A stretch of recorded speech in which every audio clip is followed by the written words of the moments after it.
Hi friends, मैं स्वागत करता हूं आपका puzzle mania with helping hands for YouTube channel पर। तो इस वीडियो में हम बात करेंगे कि एसएससी और बैंकिंग में कौन सी जॉब बेटर है। दोनों के जो भी फ़ायदे एंड ड्रॉबैक जो भी है हम डिस्कस कर लेंगे। इसका रीज़न ये है वीडियो बनाने का, क्योंकि अभी जो आपका सितंबर, अक्टूबर, नवंबर, दिसंबर में सीजीएल का पेपर भी होने वाला है। एंड आपका बैंकिंग के जो पेपर हुआ, आईपीएस पीओ हुआ, आईपीएस क्लर्क और एसबीआई पीओ वगैरह, वो भी आपके लाइंड अप है।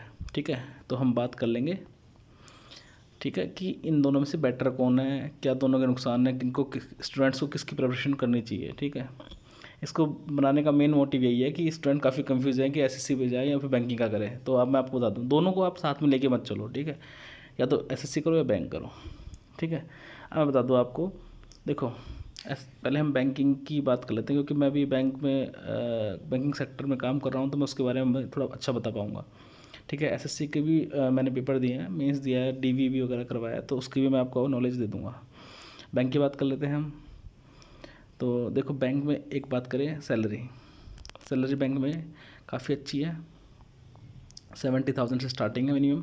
पीओ की हम बात करें, एंड ग्रोथ इसमें काफ़ी ज़्यादा है सैलरी। ठीक है, तो सैलरी काफ़ी हैंडसम सैलरी है, 70,000 प्लस अलाउंसेज आप इसके अलावा है। दूसरी बात करें ग्रोथ बैंक में बहुत ही फास्ट है। हर 3 साल में कब प्रमोशन है, हर 3 साल में प्रमोशन है।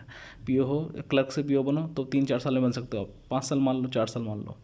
लेकिन स्केल 1 से स्केल 2 पीओ से आप मैनेजर बन जाओगे तो हर 3 साल में, फिर senior manager, then chief manager, then AGM, DGM, general manager. ठीक है, तो एक बहुत ग्रोथ के चांसेस बहुत ज़्यादा हैं इसमें, ग्रोथ बहुत शानदार है। दूसरी बात करें अलाउंसेज की बात करें तो आपको पेट्रोल मिलेगा, लीज अकोमोडेशन आपको मिलेगी जहाँ भी आप रहोगे सिटी वाइज। दिल्ली वगैरह में तो 30,000 के अराउंड है आपकी, तो बहुत अच्छी लीज की फैसिलिटी है आपको कहीं भी रहो आप इंडिया में। फिर आपको फर्नीचर अलाउंस मिलता है, बहुत सारी चीज़ें हैं, मेडिकल का मिलता है। तो ये सब चीज़ें कहीं कहीं और नहीं मिलती। इंश्योरेंस वगैरह को हम छोड़ दें तो बहुत अच्छी चीज़ें हैं ये। ठीक है, तो ये इसका बैंक का प्लस पॉइंट है। जो हम माइनस पॉइंट्स की बात करते हैं, नेगेटिव पॉइंट्स की बात कर लेते हैं। नेगेटिव पॉइंट्स बेसिकली यही हैं कि लोग बोलते हैं कि बैंक में वर्क प्रेशर बहुत है। देखो, वर्क प्रेशर का मैं आपको थोड़ा बता दूँ। वर्क प्रेशर डिपेंड करता है आप पे खुद पे। आप अगर काम अच्छे से सीख लोगे तो आपको काम जल्दी रैप अप करके आप निकल सकते हो टाइम से। ये नहीं कि आपको, जैसा कि एक बोला जाता है कि बैंक में आने का टाइम है, जाने का कोई टाइम नहीं ऑफिसर का। ये बात सच है, लेकिन अब आप काम अच्छे से सीख लोगे तो काम टाइम से रैप अप करके निकल सकते हो। ऐसा कुछ ऐसा प्रेशर नहीं है। दूसरी बात, प्रेशर अपने आप पे डिपेंड करता है, आप कैसे उसको लेते हो, कैसे टेंशन लेते हो, चीज़ों को कैसे हैंडल करते हो, सिचुएशन को। ठीक है, एंड एक और चीज़, अगर मैं आपको एक लाइफ लेसन बताता हूँ बैंक में जितना मैंने एक्सपीरियंस किया है, कि बैंक के दरवाजे से बाहर निकलते ही आप बैंक की चीज़ों को भुला दो। बैंक का प्रेशर, बैंक की बातें, बैंक का पॉलिटिक्स, जो भी सब भुला दो, अपनी पर्सनल लाइफ पे फोकस करो, तो आपकी लाइफ थोड़ी बेटर रहेगी। अगर आप बैंक की चीज़ें को घर पे सोचोगे तो फिर वर्क लाइफ बैलेंस बहुत बेकार हो जाएगा। तो ये सीख आपको अगर अच्छी लगे तो अपनी लाइफ में इंप्लीमेंट जरूर कर सकते हो अगर आप बैंकिंग में रहोगे तो। ठीक है, बैंक की बात क्लियर हो गई। तो बैंक का सिलेबस वगैरह आप सबने गो थ्रू कर रखा होगा, मुझे बताने की जरूरत नहीं है। बैंकिंग पेपर आप 6 महीने में निकाल सकते हो अच्छे से पढ़ के। ठीक है, मॉक टेस्ट वगैरह लगा सकते हो। इसकी स्ट्रैटेजी के लिए मैं एक वीडियो और बना दूंगा। ठीक है, ये चीज़ होगी क्लियर बैंकिंग की। अब बात करते हैं हम एसएससी। देखो, एसएससी का फ़ायदा ये है कि ये प्योर गवर्नमेंट जॉब है, प्योर सरकारी जॉब है, बैंक की तरह, पब्लिक सेक्टर की तरह। ठीक है, सेमी गवर्नमेंट नहीं है। ठीक है, गवर्नमेंट बैंक भी है, लेकिन पूरे प्योर गवर्नमेंट नहीं है, ये प्योर गवर्नमेंट है। दूसरा, इसमें काम का प्रेशर थोड़ा कम है। ठीक है, काम का प्रेशर कम है। काम तो यहाँ भी करना पड़ेगा, लेकिन थोड़ा कम काम है। अब टाइम का 9 to 6 जॉब है ये। ठीक है, तो टाइमिंग फिक्स है। दूसरी बात, एसएससी में आप जैसे एएस वगैरह लोगे तो आप अच्छी सिटी में रह सकते हो, दिल्ली वगैरह में रह सकते हो, बड़ी पोस्ट पर रह सकते हो। ठीक है, ये थोड़ा सा फ़ायदा इसका एसएससी का हो गया। दूसरा, अब हम एसएससी के नुकसान की बात करें। देखो, ग्रोथ की बात करें, ग्रोथ बैंक से कंपेयर करें तो एसएससी में ग्रोथ बहुत कम है। 8-10 साल में आपको प्रमोशन होगा। कुछ डिपार्टमेंट्स को छोड़ दे तो 5 साल में प्रमोशन होता है वहाँ पे, बाकी 8-10 साल में आपको प्रमोशन होगा। सैलरी आपकी इंक्रीमेंट वगैरह से बैंक से कम लगेंगे थोड़ा। ठीक है, इतना प्रमोशन फास्ट नहीं होंगे तो इंक्रीमेंट कम ही होगा ऑब्वियसली। ठीक है, ये चीज़ हो गई।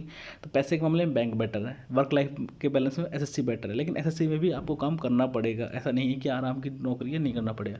कुछ लोग बोलते हैं कि एसएससी में इधर उधर का पैसा है। ठीक है, ये सब चीज़ें हम, किसी को ये मेंटेलिटी लेके अगर कोई जॉब में जा रहा है तो इसकी सबसे बड़ी बेवकूफ़ी यही है कि ये मेंटेलिटी हमको रखनी ही नहीं है कि हमको करप्शन करना है, ये करना है। बैंक में भी करप्शन पॉसिबल, लेकिन ये सब चीज़ें आगे आपके लाइफ में इन फ्यूचर बहुत ही प्रॉब्लम आपको दे सकती है। तो कभी ये माइंडसेट मत रखो कि एसएससी में ज़्यादा पैसा इधर उधर का, ये चीज़ें कभी सोचनी ही नहीं है। ईमानदारी का पैसा मैं अपने गवर्नमेंट हमको दे रही है, वो हमें अपने उससे करना है। तो इसी चीज़ की सोचने की जरूरत नहीं है। बैंक और एसएससी के मैंने आपको सारी डिटेल बता दी है। आपको कोई भी डाउट हो तो आप मुझसे कमेंट बॉक्स में बता सकते हैं, ठीक है। तो अब फाइनल वर्डिक्ट अगर हम देखें कि एसएससी बैंक में से बेटर कौन है, बात करें पैसे in terms of money growth, then bank is undoubtedly ठीक है, बेस्ट है। तो पैसे इसके मामले में बैंक बेस्ट है। अगर हम बात करें वर्क प्रेशर के मामले में, तो एसएससी, आप एसएससी में जा सकते हो, ठीक है। तो आपको जो सूटेबल लगता है उसमें जाओ। और सिलेबस की बात करें, टफनेस की बात करें, तो एसएससी की कट ऑफ बहुत हाई जाती है क्योंकि पेपर थोड़ा इजी आता है, लेकिन एसएससी की मैथ्स थोड़ी बैंक से बेटर है, ठीक है। बेटर में इसलिए बोलूँगा, अर्थमेटिक का, ज्योमेट्री अर्थमेटिक का पोर्शन ज़्यादा है वहाँ पे। तो टफनेस की बात करें, बैंकिंग का सिलेबस टफ है। और अगर कट ऑफ की बात करें तो एसएससी कट ऑफ बहुत हाई है, ठीक है, रॉकेट हाई है। तो दोनों अपनी अपनी जगह हैं, उसमें कट ऑफ हाई जाती है, उसमें कट ऑफ कम जाती है, तो पेपर टफ आता है, ठीक है। दोनों अपने अपने लेवल पे टफ है। मैं किसी को ये नहीं बोलूँगा कि एसएससी वाले ज़्यादा बेटर स्टूडेंट्स हैं या फिर बैंक वाले, दोनों अपनी जगह पे सही है, दोनों मेहनत करके जा रहे हैं। लोगों ने एक बना रखी है कि आप बैंक में क्यों हो, एसएससी क्यों नहीं जाते, एसएससी वाले बोलते हैं एसएससी में क्यों हो, बैंक में क्यों नहीं जाते। ये सब एक चलता रहता है लाइफ में कि सबको दूसरे का वो अच्छा लगता है, ठीक है। तो आपको ये सब कुछ नहीं सोचना। आपको अपनी जो चॉइसेस है, अपनी जो आपकी एबिलिटी है, आपको आप जो कर सकते हो, इंसान अपनी खुद की जानता क्षमता कि उसकी क्या है, तो आप उसके अकॉर्डिंग करें जो आपको बेटर लगे। ऐसा किसी के और दूसरे से आपको वो नहीं होना, ठीक है। तो मैं इतना बताऊँगा इस वीडियो में। बाकी कोई डाउट्स हो आपको तो कमेंट बॉक्स में जरूर कमेंट करें। Thank you for watching my video.